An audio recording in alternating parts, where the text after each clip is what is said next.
امیر معاویہ بن ابی سفیان کی وفات کے بعد تخت خلافت خالی ہوا۔ یزید بن معاویہ پہلے سے ولی عہد مقرر ہو چکا تھا، اس نے اپنی خلافت کا اعلان کر دیا اور حسین ابن علی رضی اللہ تعالیٰ عنہ سے بھی بیعت کا مطالبہ کیا۔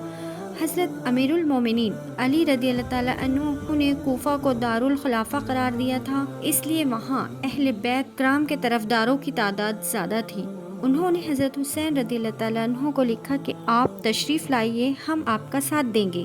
آپ نے اپنے چچیرے بھائی مسلم بن عقیل کو اہل کوفہ سے بیعت لینے کے لیے بھیج دیا اور خود بھی سفر کی تیاری کرنے لگے۔ آپ کے دوستوں اور عزیزوں کو معلوم ہوا تو سخت مضطرب ہوئے۔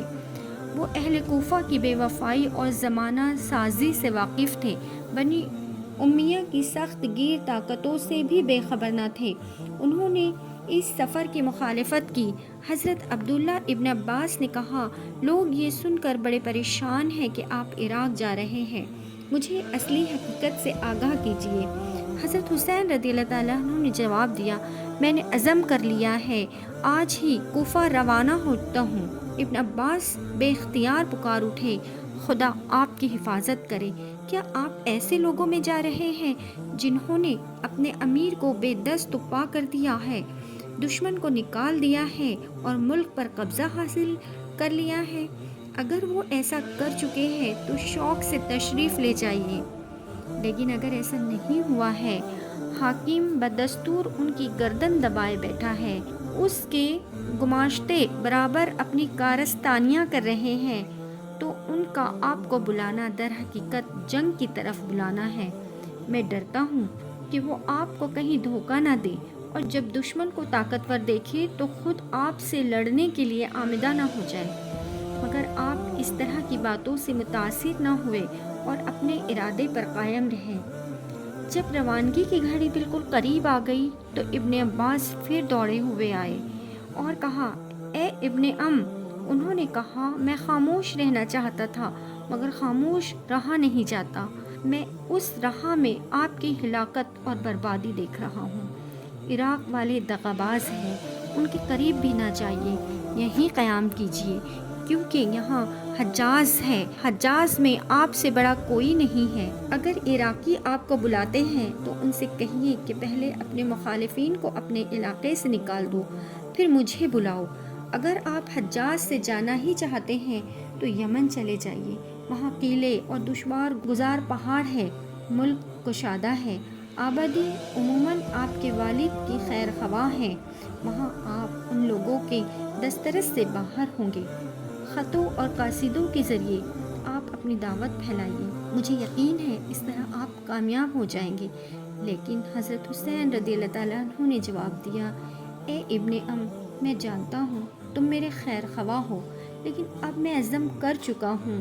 ابن عباس نے کہا، آپ نہیں مانتے تو عورتوں اور بچوں کو تو ساتھ نہ لے جائیے، مجھے اندیشہ ہے آپ ان کی آنکھوں کے سامنے اسی طرح نہ قتل کر دیے جائے جس طرح عثمان بن عفان اپنے گھر والوں کے سامنے قتل کیے گئے تھے۔ تھوڑی دیر خاموش رہنے کے بعد حضرت ابن عباس نے جوش میں آ کر کہا، اگر مجھے یقین ہوتا کہ آپ کے بال پکڑ لینے اور لوگوں کے جمع ہونے سے آپ رک جائیں گے تو واللہ میں ابھی آپ کی پیشانی کے بال پکڑ لیتا، مگر آپ پھر بھی اپنے ارادے پر قائم رہے۔ اسی طرح اور بھی بہت سے لوگوں نے آپ کو سمجھایا۔ آپ چچیرے بھائی عبداللہ بن جعفر سے مدینے سے خط لکھا، میں آپ کو خدا کا واسطہ دیتا ہوں کہ یہ خط دیکھتے ہی اپنے ارادے سے باز آ جائیے، کیونکہ اس راہ میں آپ کے لیے ہلاکت اور آپ کے اہل بیت کے لیے بربادی ہے۔ اگر آپ قتل ہو گئے تو زمین کا نور بجھ جائے گا۔ اس وقت ایک آپ ہی ہدایت کا نشان اور ارباب ایمان کی امیدوں کا مرکز ہے۔ سفر میں جلدی نہ کیجیے، میں آتا ہوں۔ یہی نہیں بلکہ انہوں نے یزید کے مقرر کیے ہوئے والی عمرو بن سعد بن العاص سے جا کر کہا، حسین ابن علی کو خط لکھ کر ہر طرح مطمئن کر دو۔ عمر نے کہا، آپ خود خط لکھ لائیے، میں مہر لگا دوں گا۔ چنانچہ عبداللہ نے والی کی جانب سے یہ خط لکھا، میں دعا کرتا ہوں کہ خدا آپ کو اس راستے سے دور کر دے جس میں ہلاکت ہے، اور اس راستے کی طرف رہنمائی کرے جس میں سلامتی ہے۔ مجھے معلوم ہوا ہے کہ آپ عراق جا رہے ہیں۔ میں آپ کے لیے شقا و اختلاف سے پناہ مانگتا ہوں۔ میں آپ کی ہلاکت سے ڈرتا ہوں۔ میں عبداللہ بن جعفر اور یحییٰ بن سعید کو آپ کے پاس بھیج رہا ہوں۔ ان کے ساتھ واپس چلے آئیے۔ میرے پاس آپ کے لیے امن و سلامتی، نیکی، احسان اور سلامتی ہے۔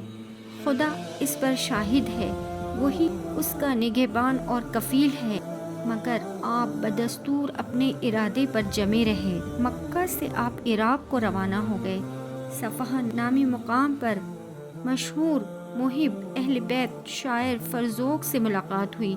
آپ نے پوچھا، تیرے پیچھے لوگوں کا کیا حال ہے؟ فرزوق نے جواب دیا، ان کے دل آپ کے ساتھ ہے مگر تلواریں بنی امیہ کے ساتھ ہے۔ فرمایا، سچ کہتا ہے، اب معاملہ اللہ ہی کے ہاتھ ہے، وہ جو چاہتا ہے وہی ہوتا ہے۔ ہمارا پروردگار ہر لمحہ کسی نہ کسی حکم فرمائی میں ہے۔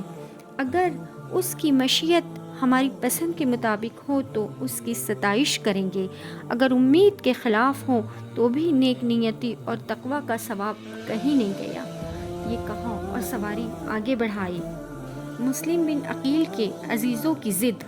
آپ کے نائب مسلم بن عقیل کو کوفہ میں یزید کے گورنر عبید اللہ بن زیاد نے علانیہ قتل کر دیا اور کسی کے کان پر جوں تک نہ رینگی۔